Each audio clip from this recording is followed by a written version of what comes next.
Hi, my name is Narasha, and in this video, I will be making a director's commentary where I will be exploring about how my thriller opening film Bloodline used or challenged conventions, as well as how it represents social groups or issues.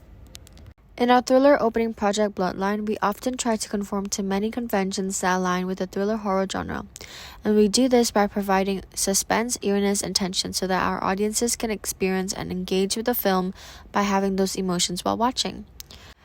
Since the genre of our opening is clearly thriller horror, we conform but also subvert to the general conventions of the thriller horror genre by including themes of mystery, characters in danger at the wrong place and wrong time, but also subvert and differentiate by adding themes of dark magic from our antagonists and supernatural ghost themes. This shows that our plot can be both realistic and a bit fantasy at the same time. With these conventions, we seek to have our audiences on their toes and being anxious and invested in the next occurring events. Our opening thriller Bloodline incorporates a range of conventions of the typical thriller horror genre. For instance, we featured intense chase scenes, which can also be linked to the film being a horror genre since the horror genre includes many chase scenes as it heightens the tension and fear for our audiences. It also includes supernatural and religious symbols such as the red and white praying yarn as well as the candles, creating eerie atmospheres.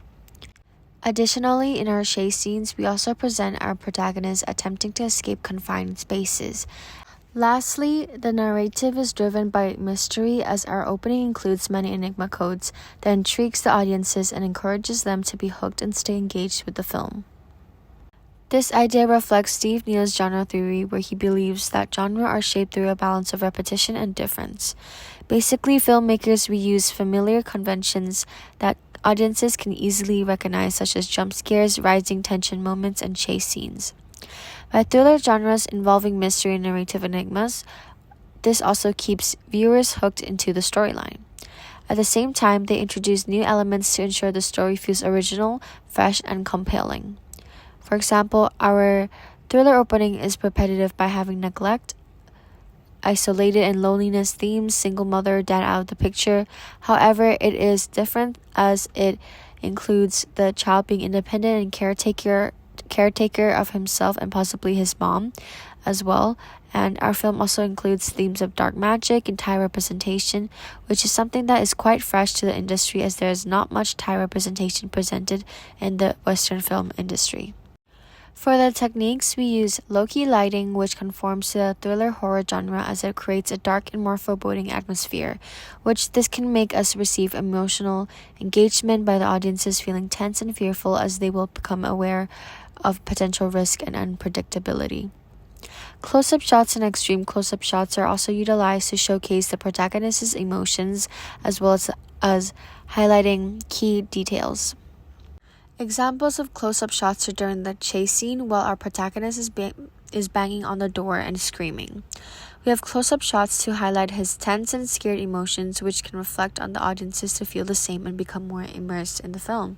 An example of extreme close-up shots is when we had a focus on the picture frame where the dad is crossed out with a red pen, which this can symbolize absence and create enigma codes as to what could have happened to him. Red is a very interesting color as it symbolizes love and affection, but also danger and warning, so it is very interesting to utilize the color into the scene. Furthermore, sound effects such as screaming were incorporated to reinforce the sense of frantic, suspenseful, and dangerous environments to the audiences. This is frequently used in thriller films since it amplifies and enhances the experience and scenes, which makes it unforgettable and draws in attention. When these conventions are combined with the enigmas of Chaser's identity, this can keep the audiences entertained and hooked. Our opening sequence begins with a flash forward, immediately establishing a tense atmosphere as it is introducing a high intensity moment from the start, which this creates enigma codes and it foreshadows the events that will follow and unfold later on. This approach makes the audiences more immersed as we place them into the middle of the action sequence, which this technique is known as in media res, which means that the story begins from the middle and then introduces the beginning rather than in chronological order. By starting our narrative with this technique, we deliberately restrict the information given to the audiences, and this is a very good method to immediately hook and capture the audience's attention to keep viewers to stay engaged in our film right from the beginning.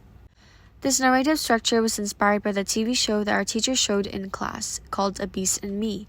It had a in media res in their very first episode before shifting to the present time, which gives enigma codes to what had happened in the past. However, for our own opening, we decided to use a flash forward instead. Many narratives follow linear structures, so preventing a glimpse of the future before we reveal that the beginning of the story subverts to storytelling conventions.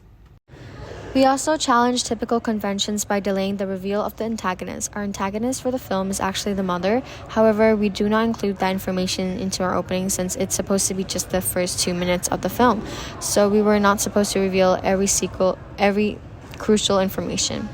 Alternatively, we maintain the antagonist's identity a secret rather than revealing it, as well as the power that they hold, because doing this would make the audiences more engaged as to find out who it is. Since the power of an opening sequence is to capture audiences' attention and create interest in continuing watching the rest of the film. However, in our films, we include symbols and little clues along the way that shows the antagonist's influence and involvements. This is commonly done in many thriller horror films. For example, the yarns that we use to decorate the abandoned house in the chase scene are the same praying yarn that we can see in the scene where we first met our protagonist's mom, which this suggests that she has some relations to the antagonist.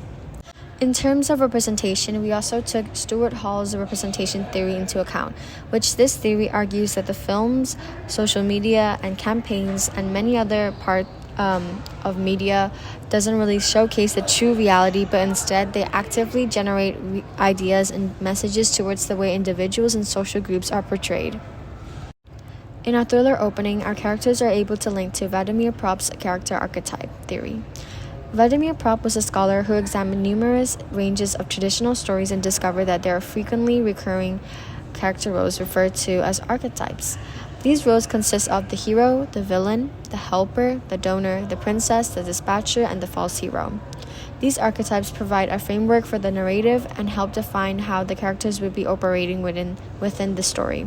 For example, in our opening, our protagonist Niran is the hero of the story, and we know this because our story mainly revolves around his life story and his pains and experiences. However, we subvert the traditional heroic stereotypes since the thriller genre, or in the traditional gender stereotypes of male in general, the male protagonists are usually portrayed as dominant, confident, strong, and competent heroic figures. Meanwhile, our protagonist is depicted as emotionally exposed, isolated from society, and experiencing mental difficulties. Because of him being isolated at school and lacking emotional support from a parental figure, this makes him feel more relatable and has a more realistic appeal than the conventional dominant hero, male hero, or protagonist seen in films.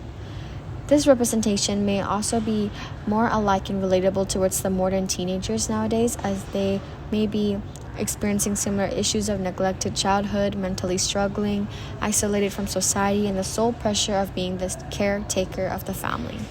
This helps the audiences form a stronger emotional connection with the character. In our opening, the villain of our film is our hero or protagonist's own mother.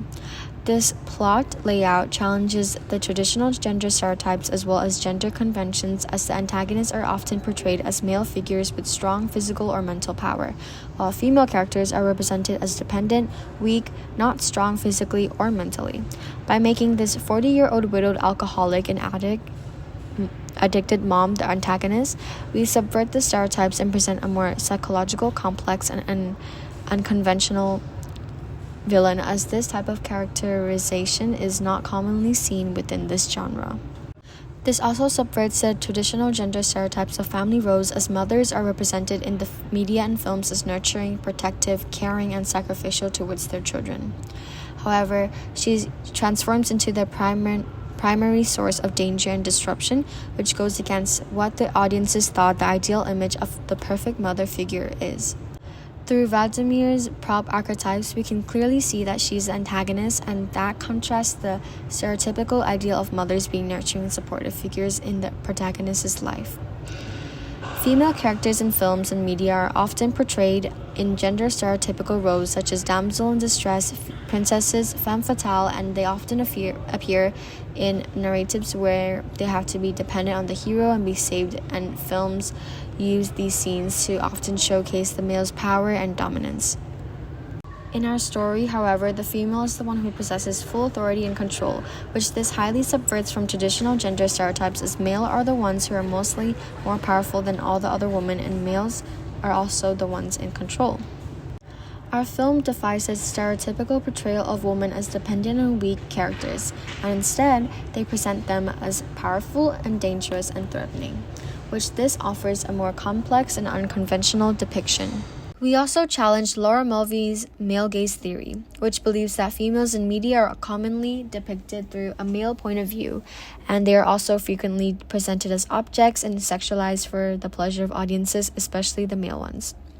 However, in our film, we don't sexualize the female character's physical appearance, and instead we focus on portraying her behavior, her physical and mental state, and emotional responses, allowing her to exist as a complex female character instead of a sexualized object. The mom also wore long shirts and pants which had many stains on it, which shows that she is not dressing up attractively for the male gaze. Next, we challenged the Asian stereotypes and representation, with particular emphasis on Southeast Asian characters. Films made from Hollywood have always given Asian actors who are playing Asian characters to have limited or stereotypical roles in the films. These roles typically consist of the nerdy smart kid, the weird Asian, the doctor wannabes, or characters who have strong accents. These conventions that they portray in the media and film industry often confine Asian characters and narrow their stereotypes down to those elements rather than showing them in a more complex way and representing their cultural and different thoughts and feelings than the Western characters. On the other hand, our film puts Asian characters positioned at the core of the plot, which this gives them opportunities to showcase their complex feelings and bring in importance from their culture and perspective into the story, creating more awareness about Asians, especially Southeast Asians. Both our hero and villain are individuals dealing with their well-being, mental health, and mourning grief, which this is all caused by their family member's tragic accident. These themes differentiates our film and characters from other films, as our film are not commonly discussed in the mainstream media, as the media often try to cover up the reality. Our film is trying to connect and relate to the 8 billion people out there who might have experienced these issues. Furthermore, our film consists of Southeast Asians' cultural context and popular themes of films in their culture. For instance, our film is a Thai-represented film, and we include elements such as beliefs in witchcraft, supernatural elements, and beings such as ghosts, and dark magics which can be seen from the candles and praying red and white yarns. This inclusion offers a knowledge about the Southeast Asian, or specifically Thai cultural perspectives, that is often underrepresented and not really discussed in the mainstream media, especially in Hollywood and the Western industry. Since our characters represent Southeast Asian characters who are main characters, our film can reach a broader and more diverse spectrum of audiences worldwide. Audiences from Southeast Asian countries who have the same cultural beliefs and backgrounds, such as a Thai person, may connect on a stronger level towards our film and the cultural representations that the film is presenting. Meanwhile, the other audiences with different backgrounds are getting awareness, knowledge, and insight on the new cultural perspectives. Our last theme that we would be exploring is a very important element to discuss and focus on, especially in thriller horror films, which this is mental health. Both the protagonist and antagonist have major issues with psychological health, although their cause of suffering is generated from different reasons. For example, our protagonist Niran has issues of mental health from neglected childhood, emotional and physical isolation, and not having guidance, assurance, companionship from parents or peers, as no one in his life really cares about his well-being at home and at school. Meanwhile, the mother experiences depression because of the father's disappearance and the sudden burden and responsibility of being a single mother, but mainly the grief and loss of her dear husband. Financial hardship and poverty are also huge issues which heavily affected both their lives and their mother and son relationship. This is shown through the mother not providing food and living for her son, as you can see the eviction notice on the fridge as well as the empty fridge which is only stocked up with alcohol. The son had to go home alone and be alone most of the time as the mother is passed out on the couch, and that showcases the neglection. Thank you for listening, and this will be all for the video.